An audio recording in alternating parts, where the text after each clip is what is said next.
আসসালামু আলাইকুম। ডিসি সার্কিটের এই ম্যাথটি বাংলাদেশ কেমিক্যাল ইন্ডাস্ট্রিজ কর্পোরেশন তথা বিসিআইসির সহকারী প্রকৌশলী ত্রিপলির জন্য 14/2/2025 তারিখে যে পরীক্ষাটি হয়েছিল বুয়েটে সেখানে এসেছিল। এখানে বলা হয়েছে ফাইন্ড I1 অ্যান্ড I2। এই সার্কিটে দেয়া ছিল এই I1 কারেন্ট এবং I2 কারেন্টের মান কত তা বের করতে হবে এবং ডিরেকশনটা দেয়া আছে, কিন্তু ডিরেকশনটা হবে নিচের দিকে। তাহলে লক্ষ্য করুন, এটা আমরা সুপারপজিশন থিওরেমের মাধ্যমে করব সমাধানটি। এখানে দুইটি সোর্স আছে, প্রথমটি আছে একটি ভোল্টেজ সোর্স এবং দ্বিতীয় আরেকটি সোর্স আছে কারেন্ট সোর্স। সুপারপজিশনের যদি অনেকগুলো সোর্স থাকে আমরা জানি যে আলাদা আলাদা সোর্সকে অ্যাক্টিভ বিবেচনা করে নিতে হয়। শুরুতেই আমরা 120 ভোল্ট, এই 120 ভোল্টকে অ্যাক্টিভ করে নিচ্ছি। তাহলে সার্কিটটা হবে এমন, আমরা জানি যদি কারেন্ট সোর্স থাকে তাহলে যদি আমরা ভোল্টেজ সোর্সটা অ্যাক্টিভ করি কারেন্ট সোর্সটা ওপেন হবে, এবং যদি কারেন্ট সোর্সটা অ্যাক্টিভ করি তাহলে ভোল্টেজ সোর্সটা শর্ট হবে। আমরা ভোল্টেজ সোর্সটাকে প্রথম অ্যাক্টিভ করলাম, তাহলে এই কারেন্ট সোর্সটি ওপেন, এখানে ওপেন অবস্থায় আছে তাই এটি আর চিত্রে দেখানো হয়নি। এখন এখান থেকে আমরা I1 এবং I2টা আগে বের করে নিই 120 ভোল্ট অ্যাক্টিভ করে। তো 120 ভোল্ট অ্যাক্টিভ করলে RT টোটাল যে রেজিস্ট্যান্সের মানটা আসে, লক্ষ্য করুন সবসময় আমরা সোর্সের বিপরীত দিক থেকে রেজিস্ট্যান্সের মানটা নির্ণয় করি যখন টোটাল রেজিস্ট্যান্স করি। তাহলে 4 এবং 2 এই দুটি আছে সিরিজে, 4 + 2 সিরিজ, তার সাথে 3 আছে প্যারালাল 3, এবং এগুলোর সাথে এই সবগুলোর সাথে সিরিজে আছে 6। এখানে তাহলে রেজিস্ট্যান্সের মান আসে এখানে 6, 3 × 6 = 18 ভাগ 9, 2 এবং 6, 8/8 ওহম।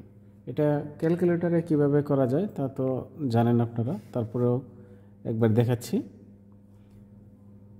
যখন আমরা প্যারালালটা শুধু দেখাই, 4 এবং 2 6 তো হলো 6 ইনভার্স প্লাস 3 ইনভার্স, তার হোল ইনভার্স দিয়ে দিবেন, হচ্ছে 2 এবং সাথে 6টা শুধু যোগ, হচ্ছে 8 ওহম। এবারে টোটাল কারেন্টটা শুরুতে আমরা নির্ণয় করি। টোটাল কারেন্ট IT বা I6 ওহমের মধ্যে দিয়ে কারেন্টটি যাবে। V/RT, ভি হচ্ছে 120 এবং RTর মান আছে আমরা পেয়েছি 8। তাহলে এটা যদি আমরা ক্যালকুলেশন করি আসতেছে 15 অ্যাম্পিয়ার মোট কারেন্ট।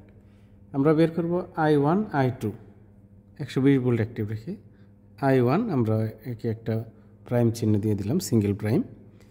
আমরা সূত্রটা জানি, কারেন্ট ডিভাইডার রুল যেটি আছে সেটি যদি ব্যবহার করি, মোট কারেন্ট ইন্টু বিপরীত রেজিস্ট্যান্স। I1 এর বিপরীত রেজিস্ট্যান্স হচ্ছে 2 এবং 4, এই দুটো যোগ করলে 6, এবং 2 রেজিস্ট্যান্সের যোগফল, অর্থাৎ এই দুটি মিলে একটি রেজিস্ট্যান্স, তা হচ্ছে 6, এবং এই I1 যে রোধের মধ্যে দিয়ে প্রবাহিত হয়েছে 3। এখন আমরা যদি I1 এর মানটা বের করি, 15 × 6 এবং ভাগ হবে 9, অর্থাৎ 10 অ্যাম্পিয়ার, এবং এর কারেন্ট ফ্লোটা হবে দেখেন এই দিক থেকে এই নিচের দিকে, কারেন্ট ফ্লোটা কিন্তু লাগবে নিচের দিকে। এবারে I2 সিঙ্গেল প্রাইম, এটা কারেন্ট ডিভাইডার সূত্র দ্বারাও করা যায় যে মোট কারেন্ট বিপরীত রেজিস্ট্যান্স বা 2 রেজিস্ট্যান্সের যোগফল, অথবা এই IT থেকে যদি আমরা I1টা বিয়োগ দিয়ে দিই, IT পেলাম 15, এর সাথে যদি আমরা বিয়োগ দিয়ে দিই 10, তাহলেও কিন্তু পাবো 5 অ্যাম্পিয়ার। দুইভাবেই করা যায়, আপনারা যে কোনো একভাবে করে নেবেন। এবার 12 অ্যাম্পিয়ার যদি আমরা অ্যাক্টিভ করি, দেখেন এই চিহ্নটা একটু লক্ষ্য করবেন, কারেন্টের ডিরেকশন এটা কিন্তু নিচের দিকে আছে।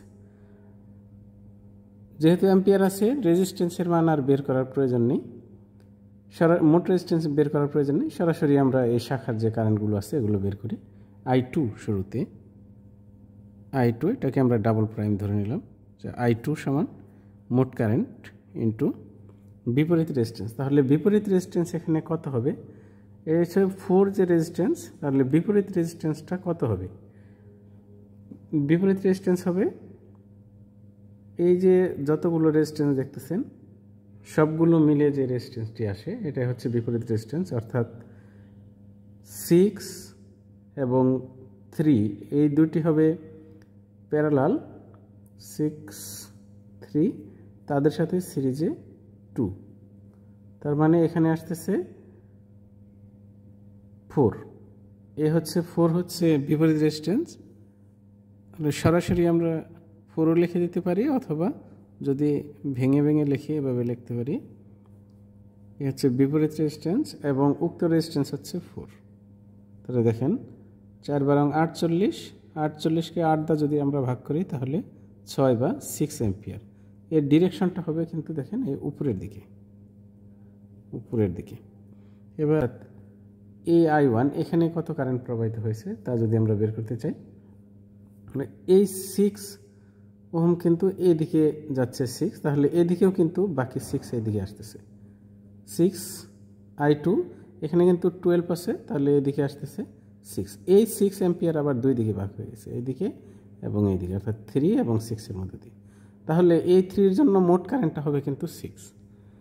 I1টা যখন করব মোট কারেন্ট হবে 6, মোট কারেন্ট ইন্টু বিপরীত রেজিস্ট্যান্স হবে 6 ভাগ হবে এই দুই রেজিস্ট্যান্সের যোগফল, অর্থাৎ 6 + 3। তাহলে এটা হচ্ছে 36/9, 4 অ্যাম্পিয়ার, এবং এই ফ্লোটা হবে উপরের দিকে।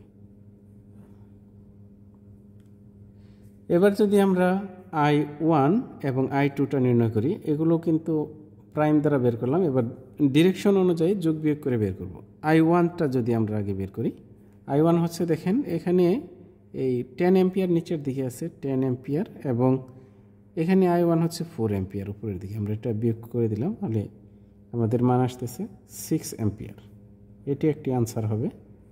এবং